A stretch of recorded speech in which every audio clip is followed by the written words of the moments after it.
weeks ago, there was the release of a facial recognition library. And what this prompted me, and it was really easy to use, it was in Python, they claimed that you could use it on a Raspberry Pi. So I thought to myself, well, we've been looking for a way to do theme music in the office for quite some time. Well, I have. I don't know if anybody else has. Because we used to have a system and it worked and it was great, and then we went up to the 7th floor and then we couldn't do that anymore. So ever since then I've been looking for a way to do this so that you walk into the office and your cool, awesome theme music plays. So I spent some time setting this up, and unfortunately it's actually really slow on a Raspberry Pi, which, I mean, facial recognition, you should probably assume that it's going to be a little bit slow on an embedded system, but it was a bit slower than it actually, than they let on. However, I just want to show that this does actually work. Okay.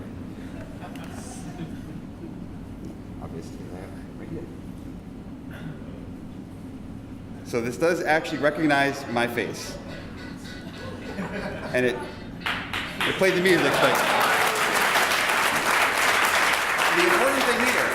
the important thing here is that anybody who is in Boston, or more specifically who has their picture up on the thoughtbot.com site, because I pulled all those down, and that's what I'm using for the training, which you can see here. It's just everybody's picture off the site. They can also come up here and have their face recognized. And it won't actually play music. It'll say, this is the theme music for the person, because I don't allow actually music for everybody. But they'll come up and they can, anybody who wants to can get that, and it works really well. The biggest problem is that while facial recognition works, and it works, fairly well, we have the problem where we can't actually put the camera in a good place. And here is one of the fundamental problems with the pervasive, security state and everybody being able to see where you are at all times. You actually need a camera to look at people. And we had the biggest problem that I was facing is that the camera was off to the side, a little bit down, and it could tell that there was a face, but it couldn't actually recognize what the face was. So if we look at this, I have another thing going on.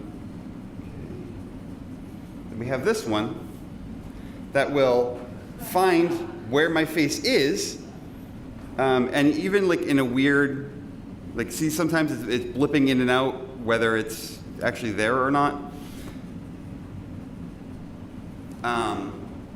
It can tell where my face is, and it can tell that it is a face, but it doesn't always recognize that it's me. And if you're ever concerned about having your face tracked, wherever you are in a large crowd or whatever, just remember that you need a good camera angle on that. Because otherwise, no one's actually going to see it. Also a very important thing, when I was testing this, I actually just printed out some of the pictures that we had on the website. So I had, a picture of Josh Clayton, and I had a picture of Steph, and just to see oh, here's, put it in front of the camera and it works. You could do that. You could just hold up someone else's picture as you walk in. The computer vision is pretty good, but it's not that good yet. And one other very important thing along those same lines is that while you can use a picture to identify someone, that picture or your face isn't really going to change over the course of your lifetime.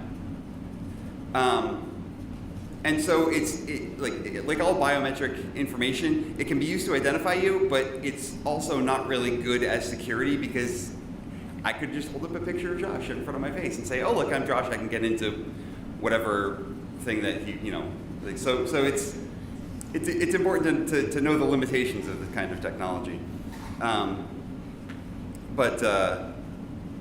Yeah, so I did actually have the Raspberry Pi running, and it takes about like 3.5 seconds to actually recognize anybody in the picture. But it was set up using the thoughtbot Wi-Fi, and in order to use Wi-Fi here, you have to accept the terms of and you can't. It's running headless. I can't do that. But it basically would have worked around the same as what this is doing now. So I apologize for not being able to show you that. But that was working. But yeah, this is basically what I have. It is actually working. I have the repository up in case anybody wants to poke around at it, and you could use it for if you have a better angle for a camera at your office, then by all means go ahead and report it how good you're getting it to work.